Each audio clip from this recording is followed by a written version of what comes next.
Bienvenue mes frères et sœurs à cette émission spéciale. Ce soir, nous avons comme invité le pasteur John Eshiba.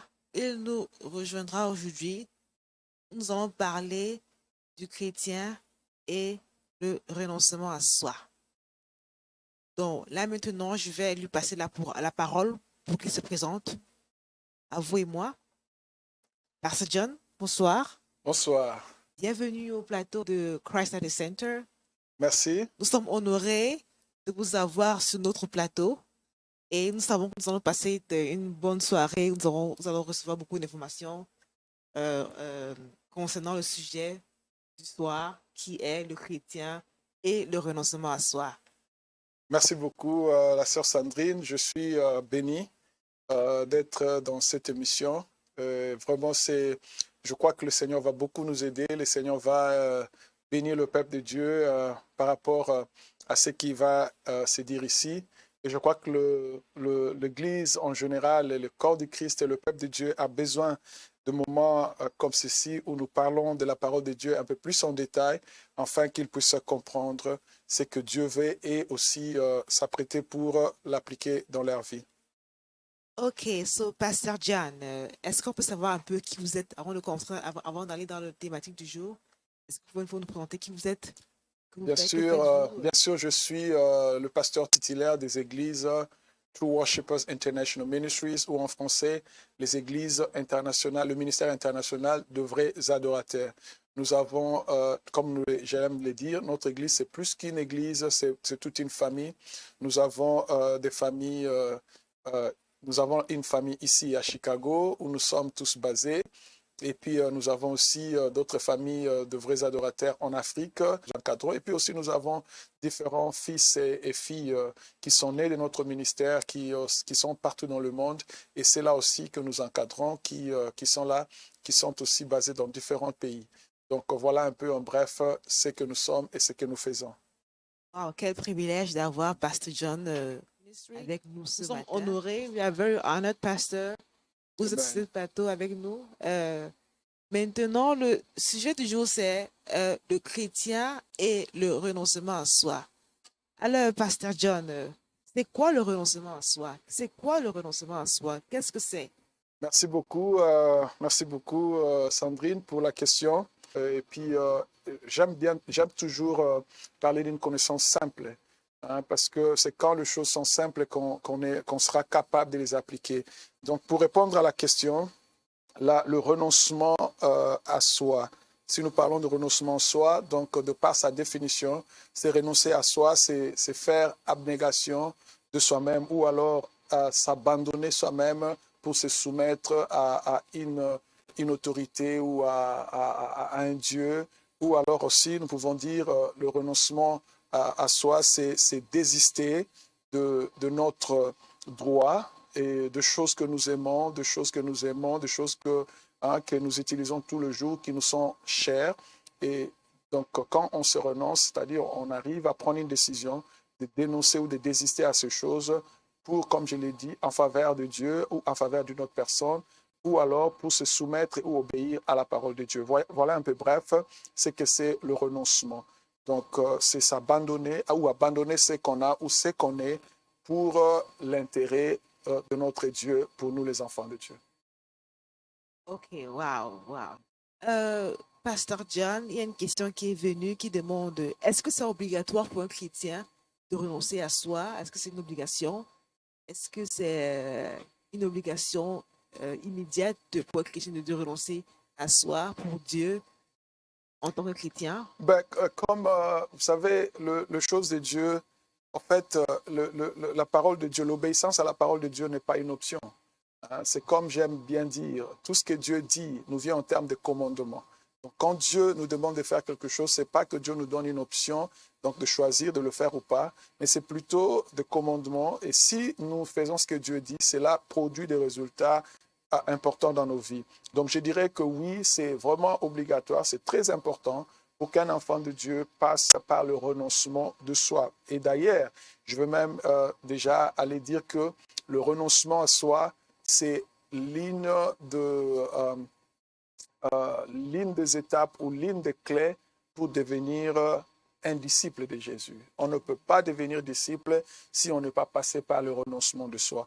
Donc voilà que la conclusion sera que le renoncement de soi est obligatoire, le renoncement de soi est important parce que c'est là même la porte pour devenir disciple de Jésus ou entrer dans le disciple. Amen, amen, amen, amen. Nous parlons ce soir de renoncement à soi. Est-ce qu'on peut donc dire qu'il y a des étapes pour devenir un chrétien qui a renoncé à soi complètement? Y a-t-il des étapes à faire, à franchir? Bien Et s'il sûr, y en a, quelles sont ces étapes? bien sûr, le renoncement de soi, il y a des étapes, tout comme dans la vie chrétienne pratique, il y a des étapes. On ne devient pas mature le même jour. Et dans la vie normale aussi, il y a un temps pour naître, il y a un temps pour croître, il y a un temps pour et puis devenir adulte et plus responsable. Donc, même pour le renoncement de soi, comme on a dit, le renoncement de soi, en fait, c'est la porte d'entrée pour devenir disciple de Jésus. Donc, il y a des étapes et il y a aussi différentes catégories de renoncement. Donc, si nous voulons parler des étapes de renoncement en soi, d'ailleurs, bon, comme on n'a pas encore proposé un passage biblique, j'aimerais proposer quelques passages bibliques. C'est pour ceux qui nous regardent. J'aimerais proposer Luc chapitre 9, verset 23, où le Seigneur Jésus lui-même dit que si quelqu'un veut venir à lui, il doit renoncer à soi. Donc là, Jésus nous donne le modèle. Il dit pour devenir disciple, si quelqu'un veut le suivre, il doit passer par le renoncement. Si on ne passe pas par le renoncement, il nous sera difficile de suivre Jésus ou de devenir disciple ou d'entrer dans la famille des disciples. Donc, comme j'avais dit, le renoncement de soi est tellement important. Alors, répondre à la question, les étapes du renoncement de soi, donc je dirais que bien sûr, oui, il y a des étapes. La Bible nous propose différentes étapes. Donc, la première étape, moi, je pourrais intituler la repentance. Donc, tu ne peux pas te renoncer, tu ne peux pas renoncer à toi-même si tu n'es pas passé par la repentance. Parce que la repentance, c'est à la fois la prise de conscience de ce que nous sommes ou de ce que nous étions comme pécheurs, et aussi les regrets de cette vie-là en tant que pécheur, et puis après aussi comment on dit, la confession de notre vie passée pour accéder à la vie nouvelle. Donc ça, c'est la première étape. La première étape, c'est la repentance. On ne peut pas arriver au renoncement si on n'est pas passé par la repentance. On ne peut pas devenir disciple si on n'est pas passé par la repentance. Donc la repentance est la première étape que nous devons franchir pour arriver à la repentance. Donc la deuxième étape, je dirais, pour la repentance, pour le renoncement à soi, c'est la conversion. Donc en fait, s'il faut que j'explique, la repentance, c'est la prise de conscience de ce que nous étions en Adam. Comme la Bible dit, tous sont péchés, sont privés de la gloire de Dieu. En Adam, nous sommes tous nés pécheurs. Il n'y a pas quelqu'un qui est né sans péché. Donc nous avions hérité notre nature. Le péché, être pécheur, ce n'est pas d'abord faire du mal ou voler ou mentir, mais être pécheur, c'est, selon la Bible, c'est hériter de la nature d'Adam. Donc, tous ceux qui sont nés de femmes ou tous ceux qui sont nés des hommes sont nés pécheurs, comme la Bible dit, parce que nous avions hérité notre péché, notre nature pécheresse de notre ancêtre Adam ou de nos ancêtres Adam et Ève. Donc, alors, la repentance, c'est cette prise de conscience que nous sommes pécheurs, naturellement, et puis maintenant, les regrets qui vient par rapport à cette prise de conscience, et puis la confession. Alors la deuxième étape, comme je l'ai dit, c'est l'étape de la conversion. L'étape de la conversion, c'est maintenant quand on commence à appliquer la parole de Dieu par rapport à cette prise de conscience et par rapport aux regrets que nous avons de la vie passée, du péché, de tout ce qu'on a commis. On commence maintenant à appliquer la parole de Dieu appropriée, à obéir à ce que Dieu dit. Alors quelque chose va se produire à l'intérieur. Donc la conversion, c'est les changements qui se produisent à l'intérieur. Souvent, quand un chrétien passe par le processus de la conversion, les gens auront difficile à remarquer parce que c'est un changement qui est d'abord à l'intérieur. Ce n'est pas visible à l'œil nu. Vous allez voir quelqu'un qui vient à l'église, vous ne saurez pas que la personne qui a volé hier, aujourd'hui, a changé. Donc cette personne-là ne peut plus voler parce qu'il y a quelque chose, il y a une conviction qui s'est produite à l'intérieur et cette conviction-là produit les changements. Alors, ça, c'est la deuxième étape, donc la conversion. Et ça prend du temps. La conversion n'est pas, comme on dit en anglais, c'est pas un overnight thing. C'est pas quelque chose qui se passe d'un jour au lendemain. C'est tout un processus et ça prend du temps. Ça peut prendre des mois, ça peut prendre des années. Tout dépend de comment la personne s'applique dans la parole de Dieu, comment la personne s'applique dans la prière, s'applique, comment la personne écoute, parce qu'il y a des gens qui écoutent mais qui ne mettent pas en pratique ce qu'ils écoutent. D'où le processus de la conversion va être lent. Donc, mais si la personne est ample, la personne est tout le temps, on écoute, quand j'écoute la parole de Dieu, j'écoute ce que Dieu dit et je mets ce que Dieu dit en pratique, cela va produire aussi une conversion rapide dans ma vie. Mais en général, la conversion prend du temps. Alors, la troisième étape que je vais proposer pour le renoncement de soi, c'est ce qu'on appelle la transfiguration. Avant même d'arriver là-bas, quand je parle de la conversion, c'est aussi la même chose que la transformation. Donc, c'est le changement qui s'est produit à l'intérieur de nous. C'est le changement qui s'est produit à l'intérieur de nous. Et puis, la troisième étape, c'est ce qu'on appelle la transfiguration. La transfiguration, c'est le changement extérieur. C'est quand l'intérieur est complètement converti, quand l'intérieur est complètement transformé, qu'on commence à expérimenter ce qu'on appelle la transfiguration. C'est-à-dire, on vit maintenant, les gens vont voir apparemment que cette personne a changé. Les gens vont voir, ils vont dans ton langage, dans ta manière de te comporter, dans les caractères. En fait, c'est les caractères qui changent. En d'autres termes, dans le terme spirituel, les caractères prennent la gloire de Dieu. C'est là qu'on commence à porter la gloire de Dieu. Tu passes, les gens vivent la gloire de Dieu. Tu entres dans une maison, quand tu en sors, les gens expérimentent la présence de Dieu parce que là, tu deviens porteur de la présence de Dieu extérieurement. Ce n'est plus seulement à l'intérieur, ce n'est plus seulement Christ qui vit en toi, mais ce Christ-là est maintenant manifesté extérieurement. Donc voilà un peu dans 3 étapes que je peux proposer qui feront que nous puissions atteindre le niveau du renoncement de soi, c'est-à-dire la repentance, la conversion ou la transformation, c'est-à-dire les changements de l'intérieur, et puis ce qu'on appelle la transfiguration. Et là, j'aimerais aussi même un peu souligner, parce que beaucoup de chrétiens, quand on parle de la transfiguration, parce que souvent, la plupart de nos enseignements nous ont limités à la transformation, hein, à la conversion intérieure. Mais beaucoup de chrétiens n'ont pas encore entendu parler de la transfiguration comme une étape de renoncement de soi ou une étape de changement ou de la du renouvellement. La transfiguration, c'est parce que dans la Bible parle que de Jésus-Christ qui a connu la transfiguration, mais dans la Bible, il n'y a pas que Jésus qui a connu la transfiguration. Moïse aussi avait connu la transfiguration quand il était sur la montagne, quand Dieu lui apparaît. Et d'ailleurs, il y a beaucoup de gens qui ont connu la transfiguration dans la Bible. Enoch a connu la transfiguration, c'est-à-dire a connu un niveau de gloire tellement extrême que Dieu a décidé même de le prendre de ces mondes. Donc, il y a... Et la Bible, Abraham a connu la transfiguration. Quand ils ont rencontré Dieu, dans les expériences spirituelles d'Abraham, quand il a rencontré Dieu et sa vie brillait de gloire. Moïse, quand il descendait de la montagne, la Bible dit que les enfants d'Israël ne pouvaient même pas les regarder parce qu'il y avait la gloire tout autour de lui. Donc, je dirais que oui, la transfiguration, le renoncement de soi a des étapes et voilà les étapes que je propose. Mais aussi, à part les étapes du renoncement de soi, il y a aussi ce qu'on appelle les niveaux de renoncement de soi. C'est-à-dire, d'abord, le premier niveau, c'est qu'on renonce à soi-même. On renonce à soi-même, c'est-à-dire, on doit être à mesure de désister à nos propres désirs, de désister à ce que nous étions, à l'ego, là, notre ego, mes diplômes, tout ce qui ont fait que je me sente comme je me sens, que je me vois comme je me vois, que je me dis je suis telle personne. C'est des choses qui nous empêchent des fois d'obéir à la parole de Dieu. Deuxième niveau de renoncement de soi, c'est se renoncer à ce qu'on possède. Parce que la Bible nous le dit, Christ a dit, quand il parlait au jeune homme riche, le jeune homme a dit qu'il obéissait à la loi de Moïse, qu'il appliquait tout ce que la parole demandait. Et Jésus lui a dit, va et vends ce que tu possèdes et viens sur moi. Partage le bien aux autres et viens sur moi. La Bible dit que le jeune homme était très triste parce qu'on ne peut pas renoncer à soi-même si on n'est pas arrivé aussi à renoncer à ce qu'on possède.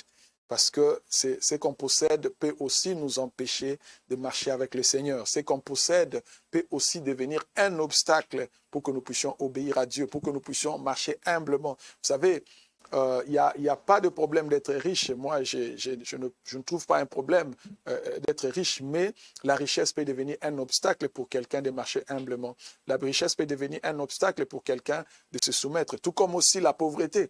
La pauvreté aussi peut devenir un obstacle. Donc, mais il y a un niveau de renoncement. Nous devons être capables de renoncer à ce que nous possédons. Et le troisième niveau de renoncement, ce que j'ai dit, nous devons être capables de renoncer à ce qu'on fait, où la Bible nous demande de renoncer aux œuvres mortes de la chair. Hein, ce qu'on fait. Quand on devient chrétien, on ne peut pas continuer à amener les anciennes habitudes, la vie ancienne et la manière de faire, la manière de parler. Vous savez, il y a des gens qui vous disent toujours, oh, ben ça c'est comme ça, moi j'ai toujours été comme ça.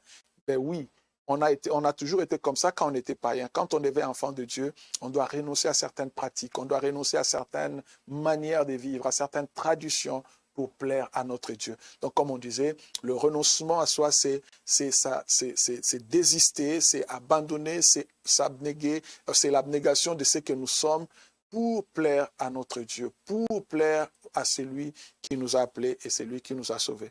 Voilà, merci beaucoup. Wow, c'était vraiment très informatif. On a compris qu'il y a la première étape, c'est la repentance, la deuxième étape, c'est la conversion, et puis la transfiguration et la transformation. Vraiment très, très informatif. Pasteur John, nous avons une autre question encore qui est venue. Qu'est-ce qu'un chrétien peut bénéficier de cela? Quels sont les avantages du renoncement à soi pour un chrétien? Je veux prendre, merci pour la question. Je veux prendre juste à la réponse de Jésus. La Bible dit un jour, Pierre, après avoir suivi Jésus pendant quelques temps, Pierre s'est posé des questions et je pense que tous les disciples aussi s'est posé la même question. Mais Pierre a eu le courage d'aller voir Jésus et Pierre va dire à Jésus, dit, Maître, nous avons tout abandonné, nous avons tout quitté, d'ailleurs, nous savons, Pierre, pour devenir disciple, il avait abandonné son travail, il avait abandonné la pêche, il n'y avait pas que lui. Il y a Luc qui était médecin, qui avait abandonné pour suivre Jésus.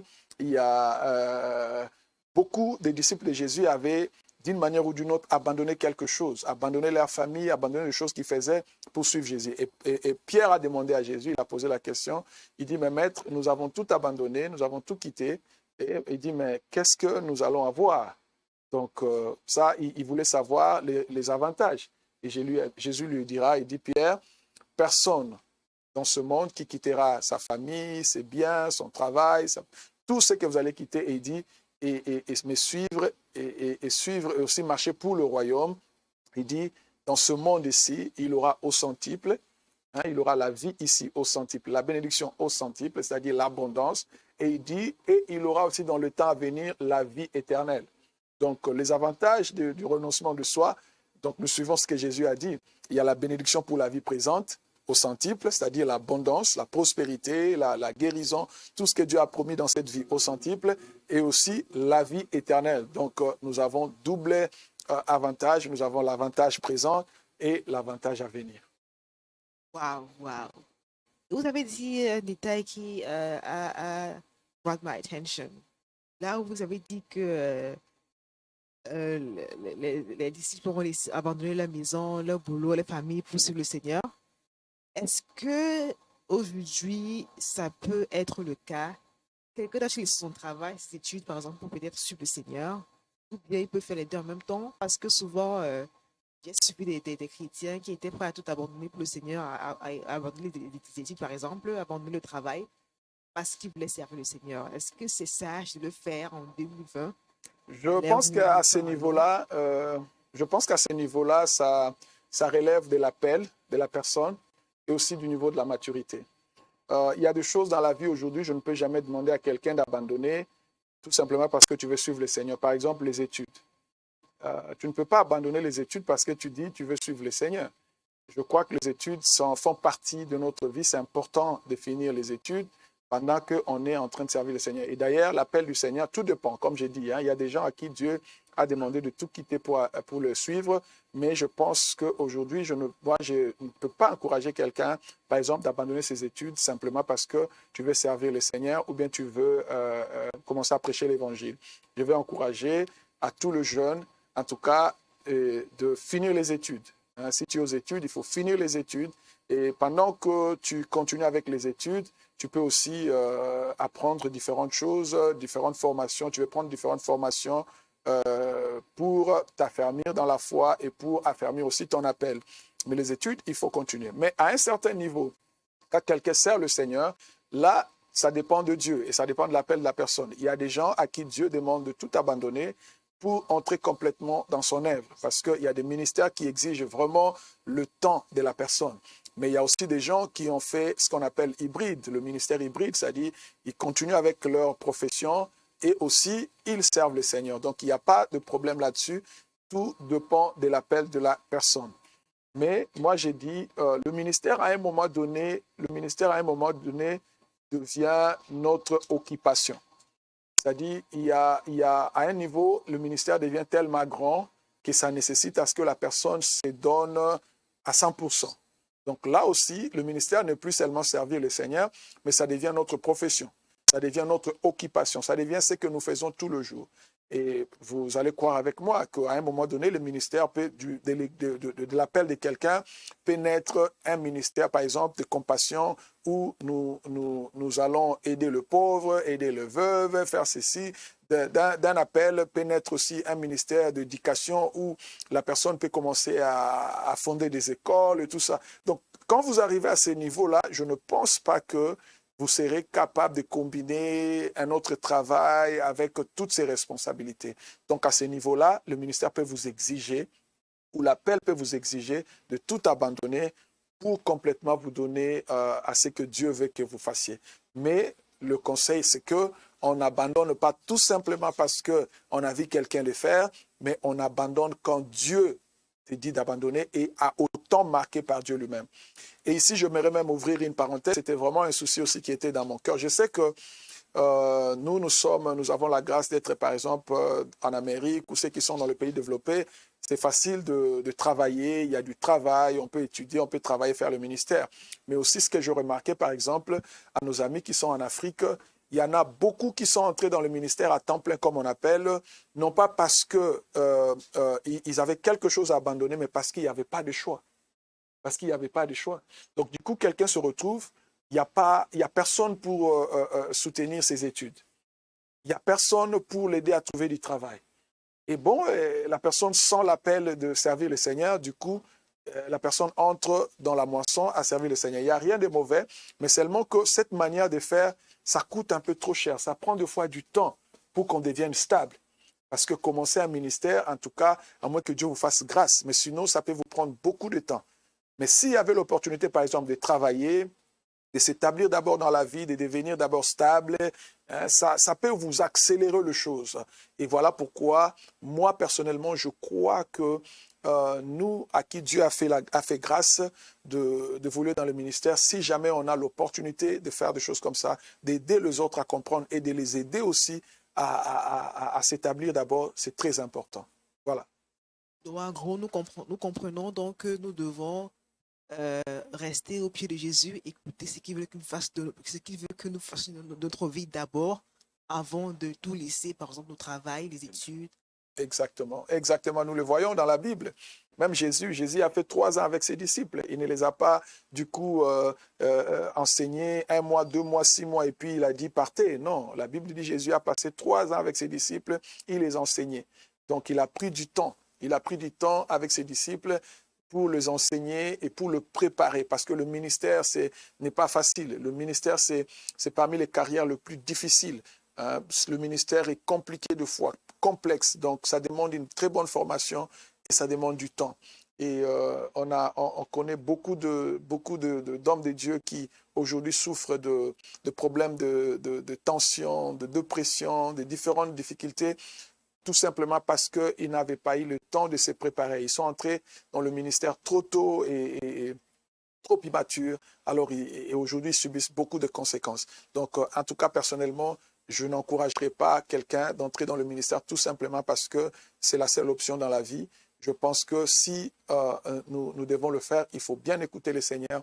Il faut le faire au temps marqué par Dieu lui-même parce qu'à son temps, Dieu fera ce qu'il faut. La Bible dit, Dieu fait ce qui est bon à son temps. Donc, si nous entrons dans le ministère au temps de Dieu, si nous abandonnons tout au temps de Dieu et nous servons le Seigneur au temps de Dieu, il prendra soin de nous.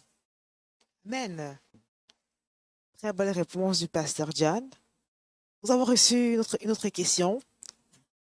Pasteur John, la Bible nous dit que la chair est faible. Beaucoup de chrétiens aiment dire que la chair est faible. Est-ce une raison pour continuer de vivre dans le péché ou bien que nous vivons peut-être sous la grâce? Est-ce une raison de s'accrocher ou de ne pas renoncer complètement à soi?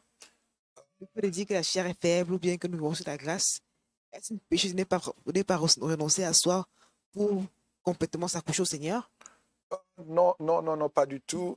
Bien sûr, la Bible reconnaît que la chair est faible, mais la Bible nous a donné aussi une option plus forte que ça. La Bible nous a donné le Saint-Esprit. Et Amen. la Bible nous a donné la capacité de résister. La Bible même nous dit que la grâce, source du salut, nous pousse à renoncer au mal. Mais la réalité est que il arrive que soit nous puissions tomber dans une tentation, il arrive que nous puissions, comme la Bible dit, succomber dans un péché. Il arrive. Qu'est-ce que la Bible dit? La Bible propose, la Bible dit, si il nous arrive de pécher, nous devons savoir qu'il y a un avocat entre nous et Dieu. Donc, nous devons nous repentir. En fait, le processus de renoncement en soi, c'est un processus qui est permanent jusqu'à ce que soit on ne mord ou soit Jésus-Christ est revenu pour récupérer l'Église. Donc, c'est un processus qui est attaché à la grâce. Parce que la Bible dit, Dieu ne veut pas la mort de pécheurs. Il voudra que tout le monde se convertisse ou se répande et qu'il soit sauvé. Voilà pourquoi même dans Jean, chapitre 3, verset 16, il a dit, car Dieu a tant aimé le monde qu'il a donné son Fils unique afin que quiconque croit en lui ne périsse point, mais qu'il ait la vie éternelle. En fait, le désir de Dieu, c'est que tout le monde soit sauvé. Alors Dieu use de patience jusqu'à ce que nous soyons sauvés. Et voilà même la définition de la grâce. La grâce, c'est que Dieu a élargi sa bonté. Dieu a relaxé sa bonté pour que nous ne puissions pas rater. Et j'aime toujours dire, donc, Dieu nous encourage, la Bible nous encourage à résister au mal, à persévérer dans la foi, à marcher dans la sanctification. La Bible même dit, marchez par l'Esprit et vous n'accomplirez pas les œuvres de la chair. Donc voilà, si nous nous donnons à marcher par l'Esprit, nous allons nous retrouver petit à petit en train de vaincre les œuvres mortes de la chair. Il arrive que d'autres problèmes ou d'autres faiblesses nous tiennent pendant longtemps, mais si nous continuons à développer notre relation avec le Saint-Esprit, notre intimité avec le Saint-Esprit, nous finirons par vaincre et marcher selon ce que Dieu dit. Nous allons laisser Pasteur John conclure l'émission. Jesus Christ at the Center. Il va conclure pour nous comme notre invité spécial ce matin. Merci beaucoup, Sandrine. Merci pour l'opportunité. Et merci beaucoup aussi à vous tous qui nous avez suivis. Vraiment, nous bénissons le Seigneur. Je dirais que si vous êtes bénis par cette émission, par ces passages, par ces partages, j'aimerais vous encourager de vous abonner à notre chaîne YouTube et à notre chaîne et aussi à notre page Facebook, là où vous allez encore retrouver beaucoup d'autres enseignements et partages bibliques. Notre souci, c'est que le peuple de Dieu soit à mesure d'être édifié, d'être béni. Et si vous avez des questions, n'hésitez pas à nous poser des questions parce que dans cette émission, nous allons parler sur beaucoup de domaines, beaucoup de choses. Et aussi, nous attendrons vos propositions qui vont nous aider à revenir encore pour être une bénédiction. Que le Seigneur vous bénisse. Soyez bénis chez vous et je compte vous retrouver encore à la prochaine. Amen.